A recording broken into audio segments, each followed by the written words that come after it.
Hello students, welcome back to my channel. So आज हम शुरू करने वाले हैं एनसीईआरटी साइंस सीरीज और स्टार्टिंग हम करें क्लास 10 का first chapter chemical reaction and equation. तो यहाँ से हम स्टार्टिंग करेंगे। तो आज हमारा फर्स्ट चैप्टर है। तो फर्स्ट चैप्टर केमिकल, जैसे आपको नाम से पता चल रहा है, केमिकल रिएक्शन का मतलब क्या होता है। केमिकल रिएक्शन किस चीज को हम बोलते हैं। देखो, कब जब भी कोई भी सब्सटेंस, कोई भी एलिमेंट, कोई भी चीज, ठीक है, कोई भी चीज जब केमिकली किसी भी दूसरी चीज के साथ रिएक्शन करता है, रिएक्शन का मतलब क्या करता है कि वो खुद की अपनी जो उसकी ओरिजिनलिटी है उसको लूज करके कोई एक नई चीज बना रहा है, that is called chemical reaction.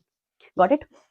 तो केमिकल रिएक्शन किस चीज को बोलेंगे हम, कि जब कोई भी एक सब्सटेंस अपनी ओरिजिनलिटी को लूज करके कोई न्यू सब्सटेंस बना रहा है, न्यू सब्सटेंस क्रिएट कर रहा है, that means the substance is going through chemical reaction. ठीक है। अब जो केमिकल रिएक्शन है वो हमने अपनी डेली लाइफ में भी कई जगह पर देखी है, हमने चीजों को ऑब्जर्व किया है, हम केमिकल रिएक्शंस को अपनी डेली लाइफ में हर रोज देखते हैं और अपनी जो ये चैप्टर है इसको हम इजीली अपनी डेली लाइफ से रिलेट कर सकते हैं।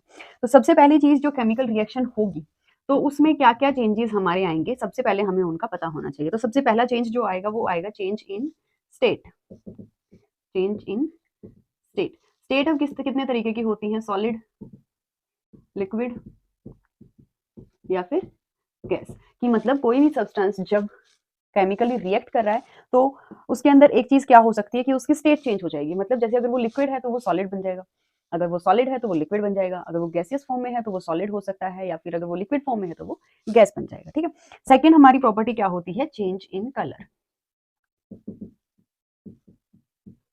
चेंज इन कलर, जैसे कोई चीज खराब हो जाती है, ठीक है, या फिर हमारे कपड़ों पे जैसे सब्जी का दाग लग जाता है, उसको हम साबुन से वॉश करते हैं तो वो रेड कलर का हो जाता है। येलो से जो कलर है वो किसमें चेंज हो गया, रेड में। तो चेंज इन कलर मतलब उसने क्या किया, साबुन के साथ केमिकल रिएक्शन शो किया एंड उसने उस केमिकल रिएक्शन का रिजल्ट क्या रहा कि उसका कलर जो है वो येलो से रेड हो गया। तो सेकंड हमारा जो प्रॉपर्टी रहेगी केमिकल रिएक्शन की वो क्या है, चेंज इन कलर। थर्ड हमारी जो प्रॉपर्टी है वो क्या है, इवोल्यूशन ऑफ गैस।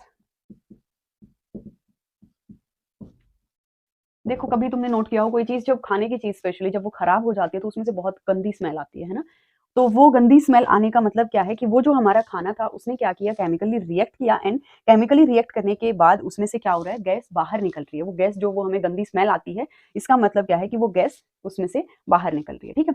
तो थर्ड हमारा हो गया चेंज, इवोल्यूशन ऑफ गैस। उसके बाद लास्ट हमारा जो चेंज हम ऑब्जर्व कर सकते हैं वो है चेंज इन टेम्परेचर। टेम्परेचर चीज का चेंज हो जाएगा। मेनली जो केमिकल रिएक्शंस होती हैं, मेनली सारी की सारी नहीं, कुछ रिएक्शंस को छोड़ के ऑलमोस्ट जितनी रिएक्शन होती हैं, केमिकल रिएक्शंस जो होती हैं वो क्या होती हैं, एक्सोथर्मिक। एक्सोथर्मिक रिएक्शंस कौन सी होती हैं, जिनमें से हीट बाहर निकलती है, टेम्परेचर राइज होता है। ठीक है। तो चेंज इन टेम्परेचर, तो ये चार कैरेक्टरिस्टिक्स हैं हमारी जो हमें बताती हैं कि कोई भी सब्सटेंस जो है वो केमिकली रिएक्ट कर रहा है। तो वो हमें किससे पता चलेगा, इन चार चीजों से पता चलेगा कि सब्सटेंस के अंदर केमिकल रिएक्शन हो रही है या वो ठीक ठाक है। ठीक है। तो ये चार चेंजेस हम किसी भी सब्सटेंस के अंदर ऑब्जर्व कर सकते हैं। उसके बाद ये तो हमने बात कर ली केमिकल रिएक्शन की। ठीक है। केमिकल रिएक्शन, दूसरा चीज हमने क्या पढ़ा है चैप्टर के नाम में, केमिकल इक्वेशन। इक्वेशन का मतलब अब क्या हो गया कि जो भी चीजें रिएक्ट कर रही हैं उनको हम इक्वेट कैसे कर सकते हैं, उनको मतलब हम केमिस्ट्री की फॉर्म में हम उनको लिखेंगे तो हम उसको किस तरीके से लिखेंगे, क्या हमारा इक्वेशन रहेगा, किस तरीके से हम किसी भी चेंज को एक फॉर्म बना के उसको लिख सकते हैं, तो वो किसके अंदर आएगा, केमिकल इक्वेशन के अंदर। ठीक है। तो जैसे केमिकल इक्वेशन मैं आपको बताती हूँ, जैसे आपकी बुक में दिया गया है मैग्नीशियम रिबन को जब हम बर्न करते हैं, ठीक है, तो मैग्नीशियम रिबन को जब हम बर्न करेंगे तो वो क्या करेगा, मैग्नीशियम की एस बना देगा, राख बना देगा। ठीक है। तो वो राख बना देगा, इसका मतलब क्या है कि वो ऑक्सीजन के साथ रिएक्शन करके क्या बना रहा है, मैग्नीशियम ऑक्साइड बना रहा है। ठीक है। तो हमने क्या किया, मैग्नीशियम को ऑक्सीजन की प्रेजेंस में बर्न किया, उसको हीट किया, तो हमारे पास क्या बना, मैग्नीशियम ऑक्साइड। क्या बना, मैग्नीशियम ऑक्साइड। तो ऐसा कुछ हमारे पास एक रिएक्शन हुआ, तो उस रिएक्शन को हमने क्या दे दिया, एक नेमिंग फॉर्म दे दी। नेमिंग फॉर्म का मतलब हमने उसका एक इक्वेशन बना दिया कि भाई ऐसे ऐसे हमने दो एलिमेंट्स लिए थे और उन्होंने रिएक्शन करके तीसरा कोई एक नया एलिमेंट बना दिया। यही चीज हमने केमिकल रिएक्शन में पढ़ा है कि कोई भी सब्सटेंस जब अपनी ओरिजिनलिटी को लूज करके कोई नया सब्सटेंस बना देगा, that means the substance is going through chemical reaction. तो यहीं पर हमने ये चीज पढ़ी है कि मैग्नीशियम जब ऑक्सीजन के साथ रिएक्ट करेगा, कब, जब हम उसको हीट कर रहे हैं, उसको बर्न कर रहे हैं। ठीक है। तो वो क्या बनाएगा, मैग्नीशियम ऑक्साइड। तो ये तो हो गया हमारा क्या, केमिकल इक्वेशन। अब क्योंकि आप लोगों की स्टार्टिंग है तो स्टार्टिंग के लिए मैं बता देती हूँ, केमिकल इक्वेशन में दो चीजें होती हैं, एक होते हैं रिएक्टेंट और दूसरा होता है प्रोडक्ट। ठीक है। तो रिएक्टेंट और प्रोडक्ट दो तरीके की चीजें होती है। रिएक्टेंट देखो नाम से पता चला, रिएक्टेंट मींस जो रिएक्ट करेगा, ठीक है। प्रोडक्ट मींस जो प्रोड्यूस होगा, समझ में है। तो रिएक्ट कौन करेगा, जो सब्सटेंसेस हमने इनिशियली लिए हैं वही रिएक्ट करेंगे, और जब ये रिएक्ट करेंगे तो कुछ प्रोड्यूस करेंगे, कुछ नई चीज बनाएंगे, नया चीज प्रोड्यूस करेंगे, तो जो नई चीज प्रोड्यूस हो रही है उनको हम क्या बोलेंगे, प्रोडक्ट। तो दो तरीके की चीजें होती हैं केमिकल रिएक्शन के अंदर, रिएक्टेंट एंड प्रोडक्ट। अब जो रिएक्टेंट है उनको हम लेते हैं left side of the equation, और जो प्रोडक्ट होते हैं उनको हम लेते हैं in the right side of equation. क्योंकि आप लोग बहुत बेसिक तरीके से पढ़ रहे हैं, आप स्टार्टिंग से इन चीजों को पढ़ रहे हैं, तो एक एक डाउट आपका क्लियर होना बहुत ज्यादा जरूरी है। जब आप इन बेसिक चीजों को समझ जाएंगे तो आपको आगे जाके दिक्कत नहीं होगी। इसीलिए एक एक चीज को बहुत ज्यादा एक्सप्लेन कर रहे हैं, डिटेल में बता रहे हैं, ठीक है। तो ये हमने कर लिया। उसके बाद यहाँ पर जो ये प्लस साइन आपको दिख रहा है, ये प्लस साइन किस चीज के लिए है, कि हम एक रिएक्टेंट के अंदर दूसरा वाला जो रिएक्टेंट है उसको क्या कर रहे हैं, ऐड कर रहे हैं, उसको उसके अंदर मिला रहे हैं। प्लस का मतलब होता है मिक्स करना, ठीक है। तो एक रिएक्टेंट के अंदर दूसरा रिएक्टेंट मिक्स होके फिर तीसरा हमारा एक प्रोडक्ट, नई चीज, नया प्रोडक्ट बना है। तो प्लस साइन का मतलब होता है मिक्स करना। उसके बाद ये जो एरो हेड हमने यहाँ पर लगाया है, एरो हेड का मतलब है reaction is going from this to this, ठीक है। तो ये इसमें यूज हुए जितने भी साइन है वो ये साइन हम इसके अंदर यूज करते हैं। उसके बाद है, ये तो हमने पढ़ा है नेमिंग फॉर्म मैं यहाँ पर लिख देती हूँ, नेमिंग फॉर्म, कि कोई भी केमिकल रिएक्शन जब हमारा हो रहा है तो उसका नेमिंग इक्वेशन हम किस तरीके से लिखेंगे, वो इस तरीके से लिखेंगे। लेकिन अगर सेम इसी टाइप का जो रिएक्शन है उसको हमें सिंबॉलिक फॉर्म में लिखना है। कौन सी फॉर्म में, सिंबॉलिक का मतलब होता है सिंबल की फॉर्म में, ठीक है। मतलब ऐसे पूरा नाम ना लिख के हम इनको सिंबल्स में कन्वर्ट कर देंगे तो वो हमारा क्या हो जाएगा, सिंबॉलिक फॉर्म, ठीक है। तो सेम इसी इक्वेशन को हम सिंबॉलिक फॉर्म में कैसे लिखेंगे, जैसे मैग्नीशियम का सिंबल होता है Mg, ठीक है, प्लस ऑक्सीजन हमेशा एग्जिस्ट करता है O2 की फॉर्म में, सिंगल मॉलिक्यूल एग्जिस्ट नहीं करता, ठीक है।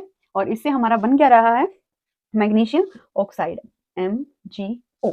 लेकिन ये तो हमने लिख दिया सिंबॉलिक फॉर्म, लेकिन किसी भी केमिकल रिएक्शन को तुम जब लिखते हो, इक्वेशन लिखते हो, तो उस टाइम पे वो कंप्लीट कब मानी जाती है, जब वो कंप्लीटली बैलेंस्ड हो, दोनों तरीके से, मतलब दोनों साइड, लेफ्ट और राइट साइड, जो नंबर ऑफ मॉलिक्यूल्स हैं वो क्या होने चाहिए, इक्वल होने चाहिए। अभी यहाँ पर जो नंबर ऑफ मॉलिक्यूल्स हैं वो इक्वल नहीं है, तो इक्वल करने के लिए हम क्या करेंगे, जैसे यहाँ पर ऑक्सीजन हमारा 2 है, यहाँ पर ऑक्सीजन है 1, तो यहाँ पर 2 है तो यहाँ पर भी 2 होना चाहिए। लेकिन ये जो 2 ऑक्सीजन है वो हम यहाँ पर नहीं लगाएंगे। अगर हम यहाँ पर 2 लगाते हैं तो हमारी इक्वेशन गलत हो जाएगी। जहां भी हम मल्टीप्लाई करेंगे तो हम आगे की साइड करेंगे, समझ में आया, ठीक है। लेकिन अब आप बोलोगे कि मैम आगे की साइड मल्टीप्लाई कर दिया तो मैग्नीशियम भी 2 हो गए, तो मैग्नीशियम 2 हो गए तो हम इधर भी मैग्नीशियम को बैलेंस कर सकते हैं ना इजीली। हम यहाँ पर 2 लगा देंगे तो 2 मैग्नीशियम है, यहाँ पर भी 2 मैग्नीशियम, यहाँ 2 ऑक्सीजन है तो यहाँ पर भी 2 ऑक्सीजन, समझ में आया, ठीक है। तो इस तरीके से हम किसी भी केमिकल इक्वेशन को सिंबॉलिक फॉर्म में लिख करके उसको इजीली बैलेंस कर सकते हैं। अगर हम उसको नेमिंग फॉर्म में लिख रहे हैं तो हम उसको बैलेंस नहीं करेंगे, उसको बैलेंस करने की जरूरत नहीं है, ठीक है। जब हम इक्वेशन को सिंबॉलिक फॉर्म में लिखते हैं तो हमें इक्वेशन को बैलेंस करने की जरूरत होती है।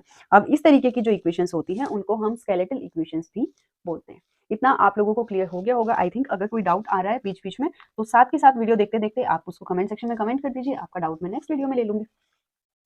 तो इतना समझ में आ गया।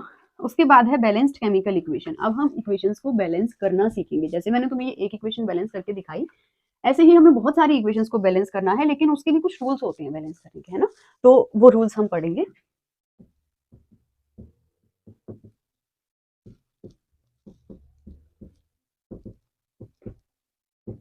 तो किसी भी केमिकल इक्वेशन को हम बैलेंस किस तरीके से करेंगे, उसके लिए सबसे पहले हम आपकी बुक से ही एग्जांपल ले लेते हैं। हमने क्या किया, जिंक के अंदर हमने क्या डाला, सल्फ्यूरिक एसिड। जिंक के अंदर हमने क्या डाल दिया, सल्फ्यूरिक एसिड। तो यहां से हमारी जो रिएक्शन हुई वहां पर हमारा क्या बना, जिंक सल्फेट प्लस यहां से बाहर क्या निकल गया, हाइड्रोजन गैस। तो इस तरीके की कुछ हमारी रिएक्शन हुई। अब इस रिएक्शन को हम सबसे पहले क्या करेंगे, बैलेंस करने के लिए सबसे पहले इसको कैसे लिखेंगे, सिंबॉलिक फॉर्म में। क्योंकि देखो यहाँ पर हमें नहीं पता कि कौन सा जो एलिमेंट है वो किस फॉर्म में लिया गया या उसके कितने मोल्स लिए गए, हमें नहीं पता। तो सबसे पहले हम इसको कैसे लिखेंगे, सिंबॉलिक फॉर्म में। जिंक का सिंबल होता है Zn, सल्फ्यूरिक एसिड को हम बोलते हैं H2SO4, ठीक है। तो यहाँ से हमारा क्या बना, ZnSO4 प्लस हाइड्रोजन गैस हमारी बाहर निकल गई। तो इस तरीके की कुछ हमारी रिएक्शन हुई, ठीक है। अब क्योंकि हमें इसको बैलेंस करना है और अगर ये ऑलरेडी बैलेंस्ड है तो हमें देखना है कि ये बैलेंस है या नहीं। तो उसके लिए हम क्या करेंगे, हम एक छोटा सा टेबल बनाएंगे। इधर हम लिखेंगे रिएक्टेंट्स, इधर हम लिखेंगे प्रोडक्ट और यहाँ पर हम लिखेंगे नंबर ऑफ मॉलिक्यूल्स, ठीक है।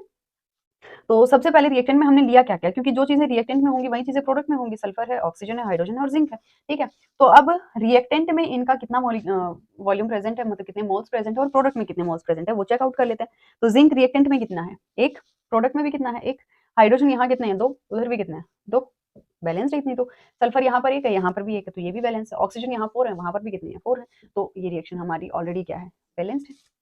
ठीक है? अगर जब आप लोगों को अच्छे से रिएक्शन करना आ जाएगा, बैलेंस करना आ जाएगा, तो आप एज़ इट इज़ भी देख के अंदाज़ा लगा सकते हैं। आपको टेबल बनाने की ज़रूरत नहीं। टेबल हम क्यों बनाते हैं? क्योंकि अभी आप लोगों की स्टार्टिंग है, तो आप लोगों को हो सकता है देखने में थोड़ा बहुत डाउट रह जाए, तो आप अलग-अलग करके उनको लिख के देख लीजिए। अगर इक्वेशन बैलेंस्ड है, तो वेल एंड गुड, अगर नहीं है, तो फिर हम उसको बैलेंस करेंगे। ठीक है? तो फर्स्ट एग्ज़ाम्पल ये क्लियर हो गया? उसके बाद अगला एग्ज़ाम्पल हमने ले रखा है आयरन के अंदर, तो ये हमारी रिएक्शन हुई। अब क्योंकि ये इक्वेशन को हमें बैलेंस करना है, तो इक्वेशन को बैलेंस करने के लिए सेम प्रोसीजर हम करेंगे। हमने यहाँ पर आयरन लिख लिया और हमारा हाइड्रोजन है और ऑक्सीजन है, तीन ही चीजें। तो रिएक्टेंट और प्रोडक्ट में हम देख लेते हैं, इधर रिएक्टेंट हमने लिख लिया, इधर प्रोडक्ट। यहाँ पर आयरन कितना है? 1, यहाँ कितना है? 3, यहीं से इक्वेशन बैलेंस नहीं है। हाइड्रोजन यहाँ पर कितनी है? रिएक्टेंट में 2 हाइड्रोजन है, प्रोडक्ट में भी 2 हाइड्रोजन है, ठीक है, हाइड्रोजन बैलेंस्ड है। ऑक्सीजन रिएक्टेंट में 1 है, हाइड्रोजन सॉरी ऑक्सीजन प्रोडक्ट में कितनी है? 4। तो कुछ इस तरीके की हमारी रिएक्शन है, ठीक है। तो 4 ऑक्सीजन वहां पर है, तो यहाँ पर 4 ऑक्सीजन करने के लिए हमें क्या करना पड़ेगा? 4 से मल्टीप्लाई करनी पड़ेगी। तो हमने यहाँ क्या कर दिया? 4 से मल्टीप्लाई कर दिया। तो ऑक्सीजन तो हो गए बैलेंस, लेकिन हाइड्रोजन अब वहां पर रहेगी 2, यहाँ कितनी होगी? 4 मल्टीप्लाई बाई 2, 8 ऑफ हाइड्रोजन होगी। तो यहाँ हम 2 को 8 बना सकते हैं? बना सकते हैं। यहाँ पर हम 4 से मल्टीप्लाई कर देंगे, तो 4 2 8, 8 हाइड्रोजन हमारी वहां पर होगी। अब जो रह गया वो कौन रह गया? आयरन रह गया। यहाँ पर 3 मॉलिक्यूल, यहाँ पर 1 है, तो यहाँ 3 से मल्टीप्लाई कर दो, ये भी 3 हो गया। तो हमारी इक्वेशन क्या होगी? बैलेंस्ड। समझ में आया? ठीक है, इस तरीके से हम कोई भी केमिकल रिएक्शन जो है उसको बैलेंस कर सकते हैं। ठीक है, आपकी बुक में ऐसे बहुत सारे एग्जांपल्स दिए हुए हैं, अगर आप उनको ट्राई करके देखना चाहते हैं तो प्लीज एक बार ट्राई कीजिएगा। अगर नहीं आप लोगों को समझ में आते हैं तो आप मेरे को बुक का पेज नंबर, एनसीईआरटी जो है उसका पेज नंबर वगैरह आप मुझे कमेंट सेक्शन में कमेंट कर दीजिए। मैं आपके लिए फॉर श्योर वो केमिकल रिएक्शन जो है उसको बैलेंस करके दिखाऊंगी नेक्स्ट वीडियो। ठीक है, बैलेंसिंग में एक और छोटी सी चीज है जो कि हमें इक्वेशंस के अंदर पता होना चाहिए कि इक्वेशन के अंदर जो हम सिंबल्स यूज करते हैं वो क्या क्या होते हैं। देखो, अगर स्मॉल एस इस तरीके से बना हुआ है, इसका मतलब क्या है कि जो भी हमने एलिमेंट लिया है वो क्या है? सॉलिड फॉर्म में। ठीक है, अगर हमने स्मॉल एल लिया है मतलब वो क्या है? लिक्विड फॉर्म में। अगर हमने जी लिया है, स्मॉल जी, तो इसका मतलब वो क्या है? गैसियस फॉर्म में। ठीक है, अगर कोई भी गैस इवॉल्व हो रही है और उसके बाहर ऐसे करके साइन बना हुआ है, अपर एरोहेड। अपर एरोहेड का मतलब क्या होता है? गैस इवॉल्व हो रही है, बाहर निकल रही है। ठीक है, अगर कोई भी सब्सटेंस हमारा बन रहा है और उसमें डाउन एरोहेड बना हुआ है, डाउन एरोहेड का मतलब होता है प्रेसिपिटेट।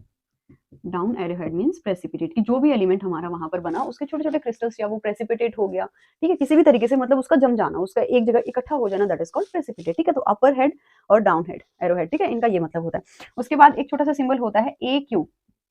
ए क्यू का मतलब होता है एक्वस सॉल्यूशन। ठीक है, कि मतलब जो भी हमारे पास सॉल्यूशन बना है दो रिएक्टेंट्स को मिलाने के बाद वो क्या है? Aqueous solution. एक्वस कब बनता है?